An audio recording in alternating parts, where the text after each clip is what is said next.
Então, moçada, essa parte aqui do movimento circular, ela é uma parte do estudo da cinemática que os alunos menos gostam, né? Então, tanto a cinemática vetorial quanto essa parte aqui. A galera tem um pouco de dificuldade do entendimento, é normal, né? Você tem que se policiar, rever os seus conceitos, olhar com calma, parar, analisar, refletir, é enjoado, tá? Mas se você seguir um raciocínio, inicialmente esse raciocínio ele vai ser sequenciado, mas depois vai ser apagado. É impressionante como a galera consegue um shift del com muita facilidade aí, tá? Então olha só, movimento circular uniforme, a ideia já diz, eu vou rodar em círculos com a velocidade constante, tá bom? Quando eu digo velocidade constante, o valor algébrico. Então a gente já sabe que inicialmente aquela aceleração tangencial está limada, tá?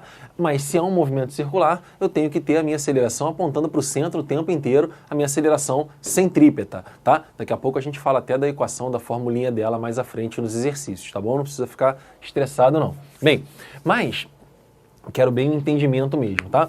Mas assim, alguns alunos me perguntam para que serve o estudo do movimento circular, ou para que surgiu, né? Para que surgiram essas grandezas delta θ, velocidade angular, que nós vamos chamar de ômega, para que isso? Então, por exemplo, se eu disser para vocês assim, eu estou andando em círculo, tá bom?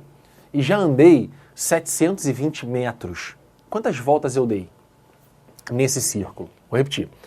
Estou andando em círculo e já andei 720 metros. Quantas voltas eu dei? Posso ter dado 1000.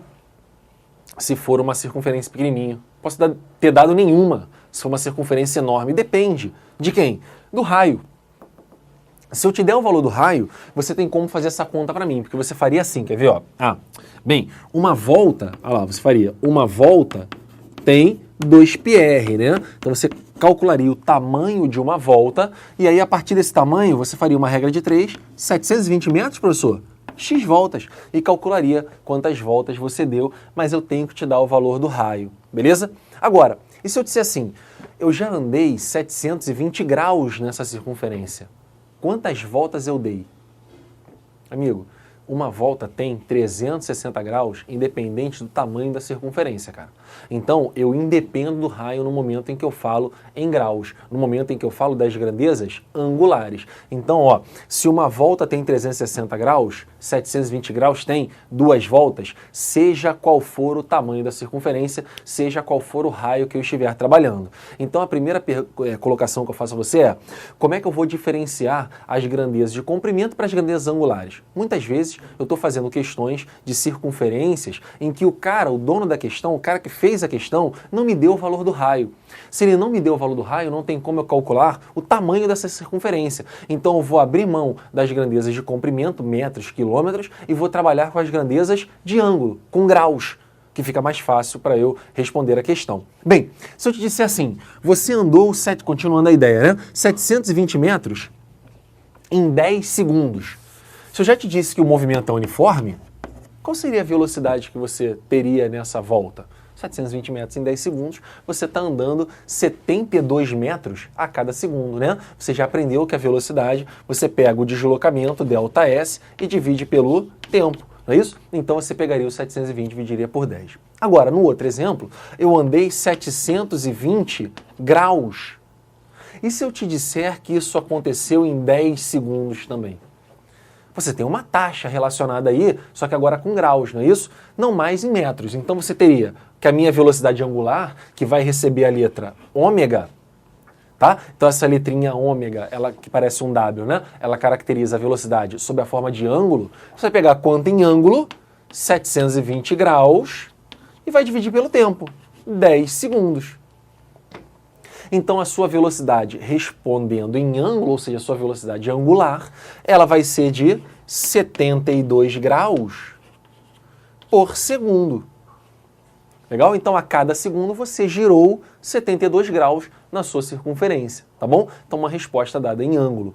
Já você percebe então que a sua velocidade angular, ela vai ser calculada como deslocamento angular sobre o tempo. Então, quando eu falar assim, o deslocamento angular, cara, amigo, na sua cabeça é quanto em ângulo o cara girou, né? No exemplo foram 720 graus. Eu podia ter dito assim, eu girei 90 graus em 2 segundos. Qual é a velocidade angular? É o ângulo sobre o tempo. É isso, tá bom? Só que como nem tudo são flores, né, pessoal? Porque a coisa tá indo assim, vai e tal, não sei o quê, né? Você tá aí na sua casa, alguns com a cadeira sentada, puxada para perto, né? O cara tá com o pé na cadeira, abraçado com o joelho, né? A outra tá sentada com a perna de chinesinho, né? O outro tá encostado com as costas lá. Aí quando vai, ih, meu Deus do céu, o que que tá acontecendo? A única coisa que eu tenho que te citar aqui é o seguinte: infelizmente, nós não vamos trabalhar com grau, né? Tem uma unidade na matemática que eles preferem, não sou eu, não fica chateado comigo. Não adianta você ficar chateado comigo, lá vem ele de novo com novidade. Não adianta ficar chateado comigo.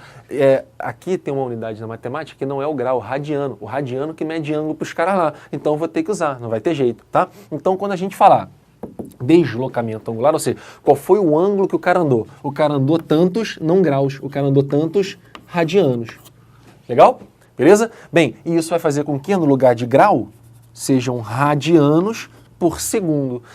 Nesse momento que eu apaguei, eu tenho medo, hein? Eu sempre falo isso, tenho medo, hein? Apaguei o grau. Ah, então é só trocar onde era grau. Agora, não é assim não. Você tem que lembrar que tem uma conversão básica para passar de grau para radiano e radiano para grau, né? Você sabe que 360 graus tem quantos? 2π radianos, não é isso? Já vem o pi também, a galera não gosta. Nem pi, odeio pi.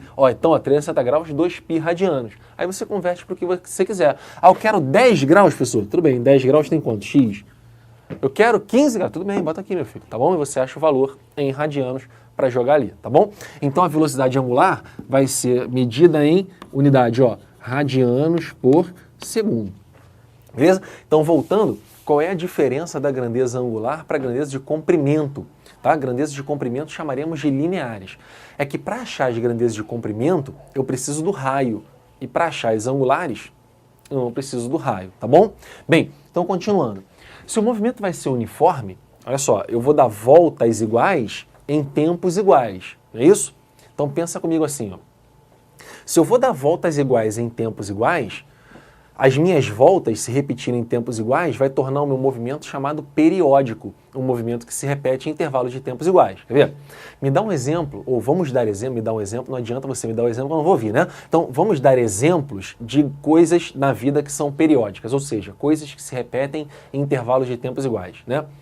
Tirando a tabela daí periódica, né? Por exemplo, Copa do Mundo, que vai acontecer no Brasil ano que vem. Copa do Mundo é um evento periódico, ocorre de 4 em 4 anos, assim como a Olimpíada, tudo bem? Eleições são eventos periódicos, né? Meninas, menstruação periódica, acontece de tantos em tantos dias, não é isso? Beleza. Então, coisas que se repetem em intervalos de tempos iguais são chamadas de periódicos. Aqui é periódico porque vai dar voltas em tempos iguais, tudo bem? E o período é justamente o tempo dessa uma volta, ok? Beleza? Então, o tempo de uma volta é o período. Se eu te perguntar assim, mudar um pouco o foco. Com que frequência você vai ia ao colégio? Ok? Com que frequência você vai ou ia ao colégio? Você deveria, pelo menos, usando aí o futuro do pretérito, né? Você deveria ir 5 vezes, pelo menos 5 vezes por semana. Segunda a sexta. Deveria, né? Beleza. Bem, se você vai ao colégio 5 vezes por semana, essa é a sua assiduidade, é a frequência, ou seja, como você frequenta o colégio 5 vezes por semana. Eu poderia te perguntar quantas vezes por mês. Aí você me diria, 5 vezes por semana, um mês tem mais ou menos 4 semanas, multiplicaria, 20 vezes por mês. 20 vezes por mês. Se forem 5, né? Porque tem mês que tem 5 semanas. 25 vezes por mês, professor. Então você me diria com que frequência você vai ao colégio. Tantas vezes por semana, ou por mês, ou por ano. Eu poderia perguntar por hora, por minuto, por segundo. Quantas vezes você faz a mesma coisa por unidade de tempo. Isso é a chamada frequência. Que como o nosso evento aqui é dar voltas, é o número de voltas por unidade de tempo, tá? Rotações por minuto, por segundo, por hora, por unidade de tempo, seja ela qual for, tudo bem? Então olha só, esse aqui é o tempo de uma volta, é o período, né? Que a unidade no sistema internacional, marcar aqui, a unidade no SI de tempo tem que ser o segundo, não é isso? Beleza? Tem que ser, segundo unidade do sistema internacional. E aqui, unidade de frequência vai ser, vou marcar aqui para você, a unidade disso vai ser rotações por... Aí você já responde de primeira uma padrão no Brasil, que é o RPM, rotações por minuto. Minuto não é a unidade do sistema internacional. Aqui tem que entrar rotações por segundo. Tudo bem? E isso tem um sinônimo na física. Rotações por segundo é a mesma coisa que falar hertz, tudo bem? Então, quando a gente fala hertz, eu tenho rotações por segundo. Mas, ao mesmo tempo, você já deve ter percebido o seguinte: caramba, poxa, professor, se você tem rotações por segundo, mas no meu dia a dia eu uso muito rotações por minuto, ou pelo menos usava, né? Se você chegar no carro lá, no seu automóvel do seu pai, da sua mãe, você vai ver que tem um conta-giro e lá tá tantas rotações por minuto. Para quem é mais retrô aí, tem vitrola, né? Toca-disco, lá você tinha 33 rotações por minuto, né? Então tem o RPM muito utilizado. Se RPM é uma unidade mais utilizada, nesse momento a gente tem que saber passar de RPM para Hertz ou de Hertz para RPM, certo? Vamos fazer isso?